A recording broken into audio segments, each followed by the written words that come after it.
to have Melinda Stone as our guest. We have found that in these times, we are coming up with creative ways to spend time with either family, friends, or caregivers. And one of the things that many people are doing are decluttering. They're finding ways to simplify.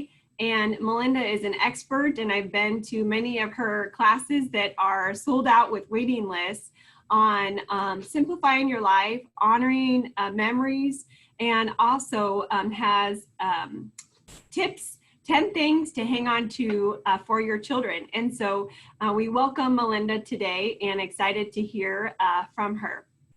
Hi, thank you, Karla. Thank you so much for allowing me to share a little bit today. You know, you're exactly right. This is a perfect time to be able to work a little bit on your house and looking at some of the things that you've accumulated over the years.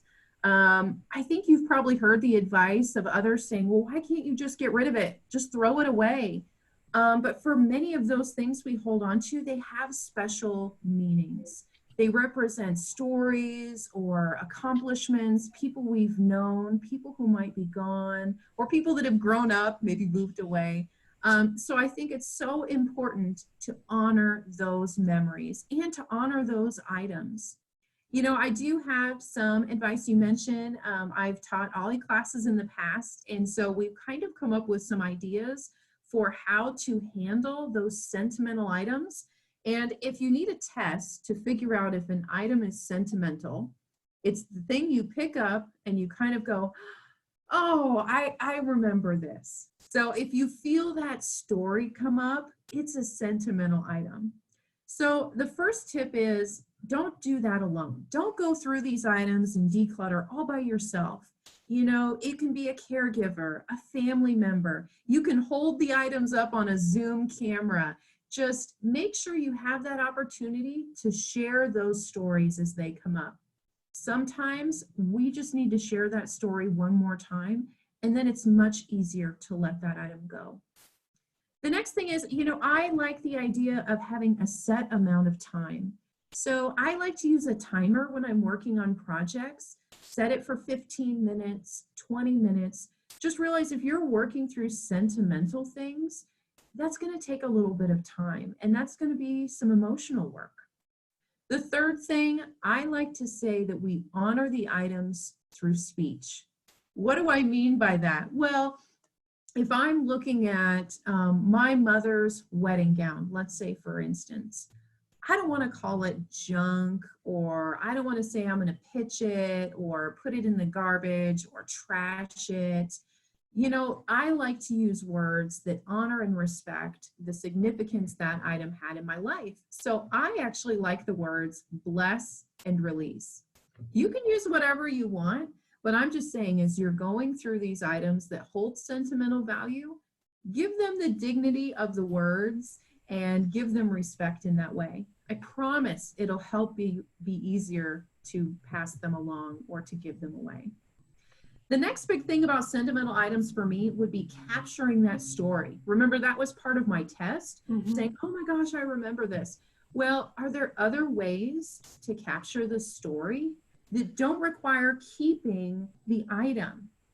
You know, I remember the red dress. Yes, yes.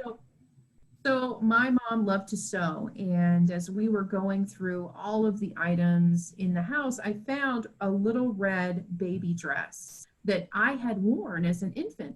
And I was kind of perplexed because, you know, my mom had passed along all those items, and so I knew she kept that dress back because it was special. And so I ended up taking a picture of the dress. I ended up, you know, finding pictures of me in the dress. But the most important thing is the story behind that dress was that my mom loved me so much that she handmade my baby clothes, that she loved to see me in that special dress. And that story isn't lost because I ultimately donated that dress, right?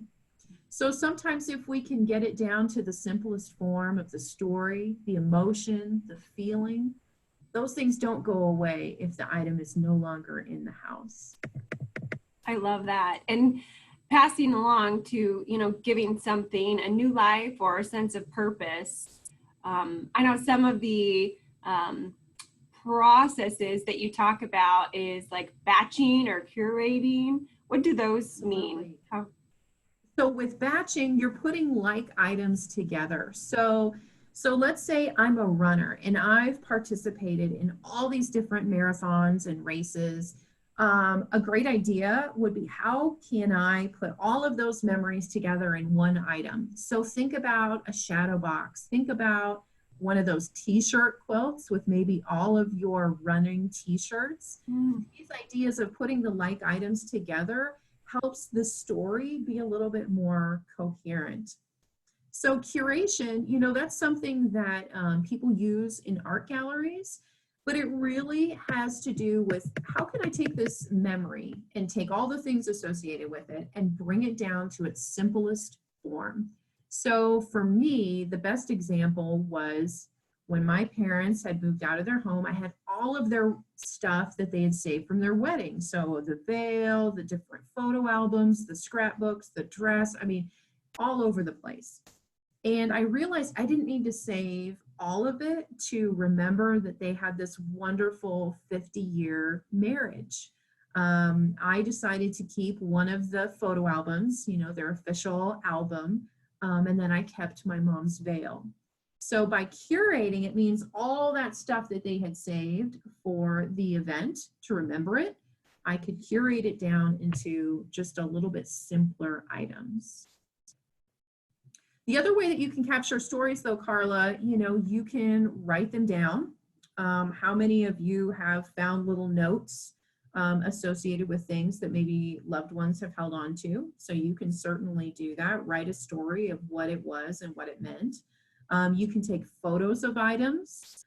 So maybe it's in my mom's case, it was a cedar chest that was her prized possession. And it was really hard for me to let it go. But I took a photo of it, and that made it a little bit easier to part with. I think photos are so sentimental for folks.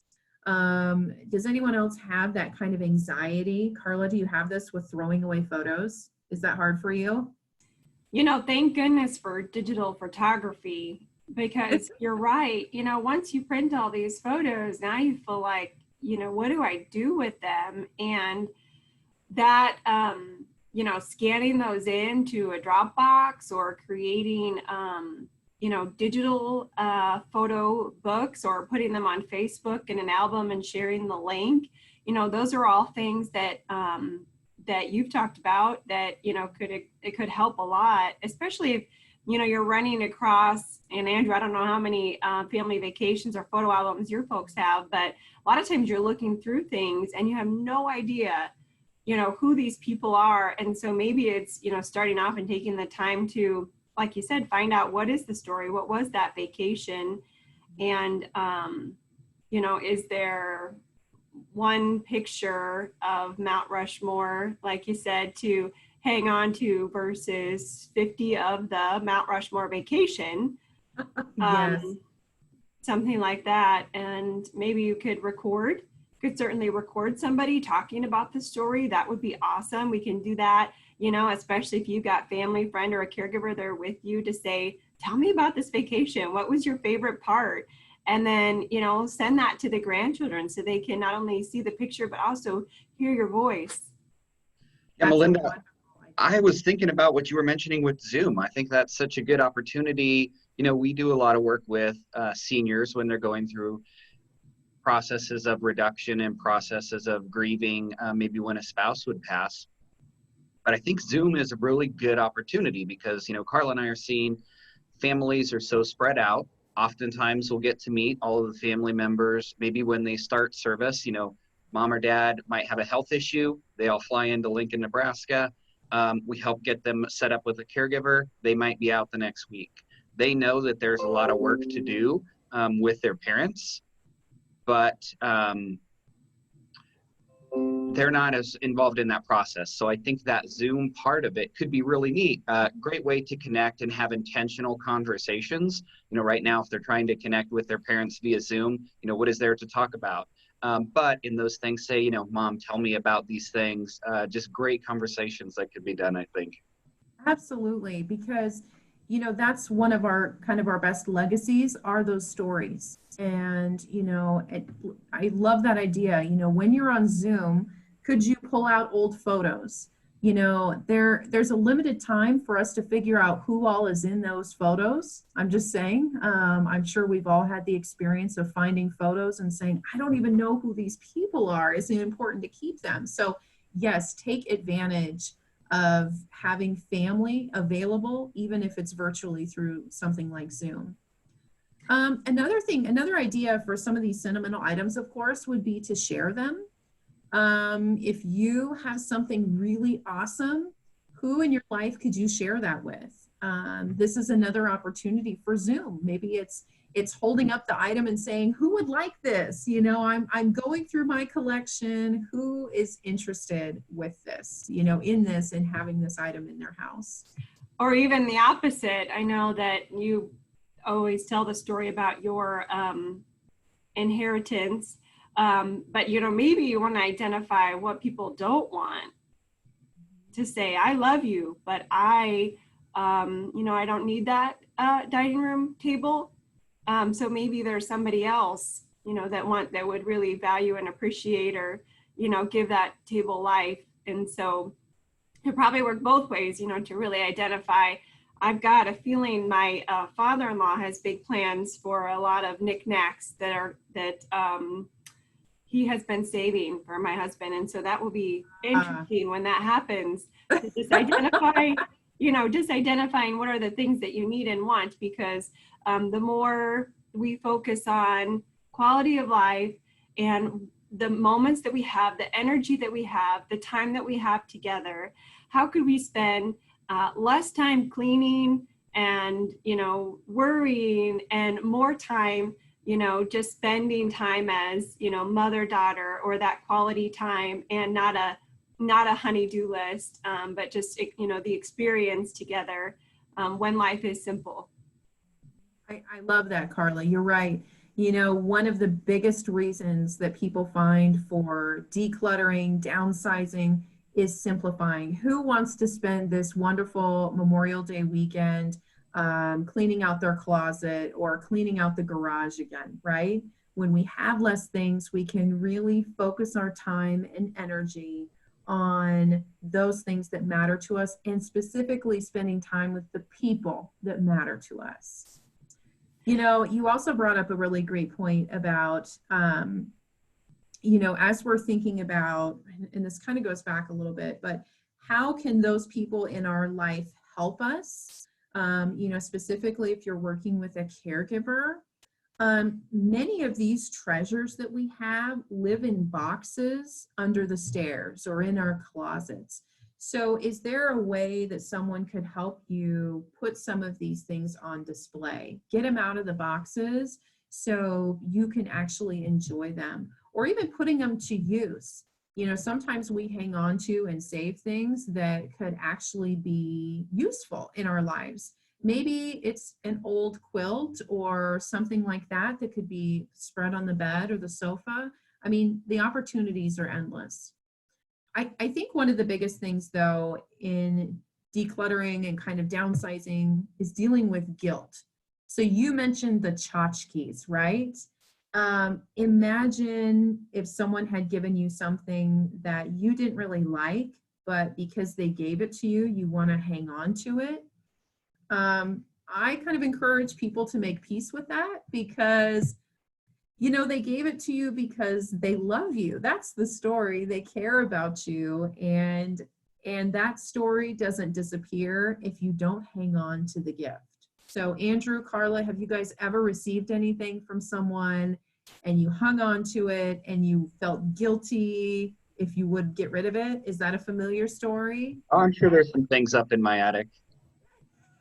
Right. So I would like to today give you permission, everybody listening, Karla, Andrew, you guys can let those things go, because those gifts were given with love, and the love doesn't go away when the item goes away.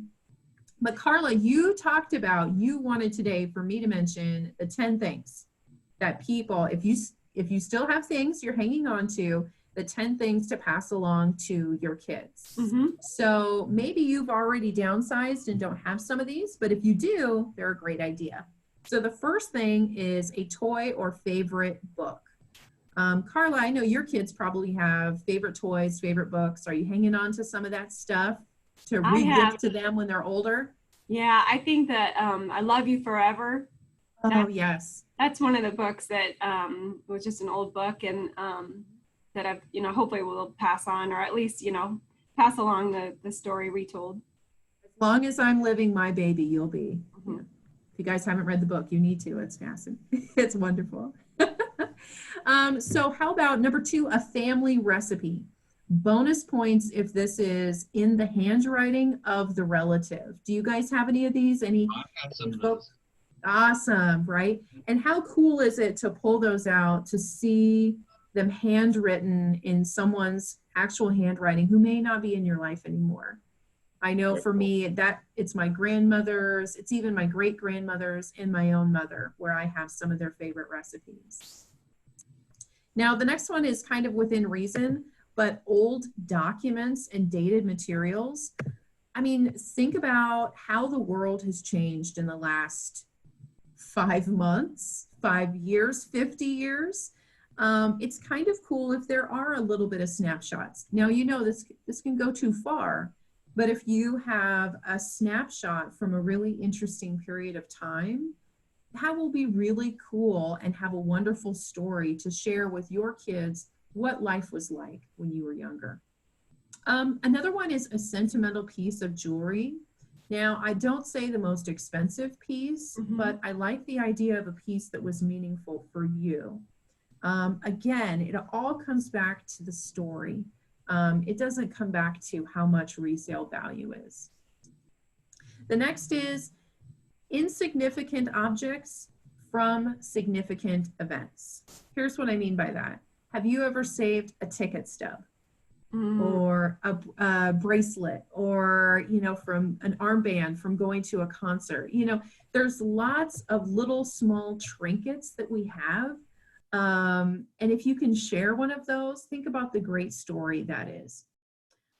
The next one is a printed photo.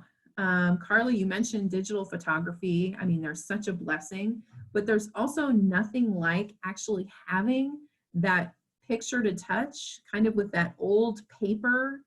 Sometimes photos were printed on thicker stock, and they just have a different feel to them. The 7th item is an item from a known family member. So the important part when passing things along, especially when they're tangible items to kids, is that, and when I say kids, I mean probably adults, but that they knew who they were. So my great grandma Peterson passed away when I was a young kid, but I do remember her. I do remember going to her house. And so the couple of things that were passed along to me, I appreciated them because I knew who she was. We have less of a connection and less of a connection to a story when we don't know who those people were. The next one, piece of clothing. That's kind of cool. It can be something simple, but again, it's about sharing who we were and kind of sharing that memory with our kids. The next is a piece of music. So think about, could you make a playlist for your kids or share any kind of medium of music where they can enjoy some of the things you listen to in a specific period of your life? For instance, I'm sure you guys remember music from your own high school time, right? And you probably still hear those songs come on and it takes you back. Am I right? I love that, Melinda, especially, as we are caring for seniors, whether that's going through end of life stages or whether that's somebody with dementia, there are some really special things that happen when we hear songs that we remember, or you know, the patriotic songs that everybody knows. I've heard, you know, even when we are singing in church, my grandmother, who had a stroke 36 years ago and has aphasia still, when she sings those church songs, it's like amazing. And she just has this just beautiful voice. It's so different. And there's something really magical about that. I love that, making a list of some of your favorites that you grew up with and letting your family or your caregiver know, hey, if, you know, Melinda's having a bad day, just put on some Elvis Presley. That'll cheer her right up. Absolutely. Music is so powerful.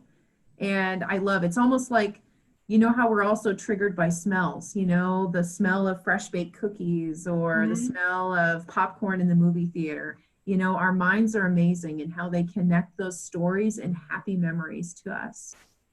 So the very last thing of the top 10 things, of course, would be the highlight reel from your childhood. Did your parents hang on to a lot of things for you guys, like papers and artwork and stuff like that? Yes. Yeah.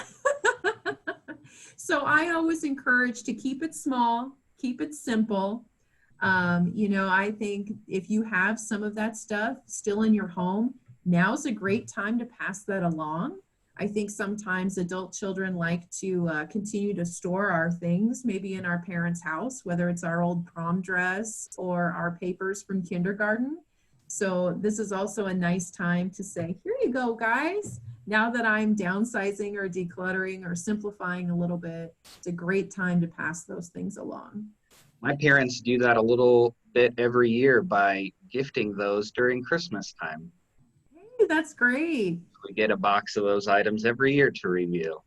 Nice. And I'm guessing you get the box, you open it up, and all of a sudden, all these kinds of memories and stories come back, right? Yeah, it's really cool to be able to do that. I think it's a great process for someone to go through, you know, whether parents are alive. It's very different. Maybe if your parents were to pass and you didn't do that during the years, and then you are just cleaning out a home that you're getting this, you need to sell quickly or something like that. Different process, I think. So it's a gift. Yes. Well, thank you so much, Melinda. And you're absolutely right. Now is a great time to bless and release and to tell the stories and share with our families, and most importantly, spend that quality time with the people that we love and care about. Thank you so much for being our guest today. Thanks, guys. Take care. Thanks.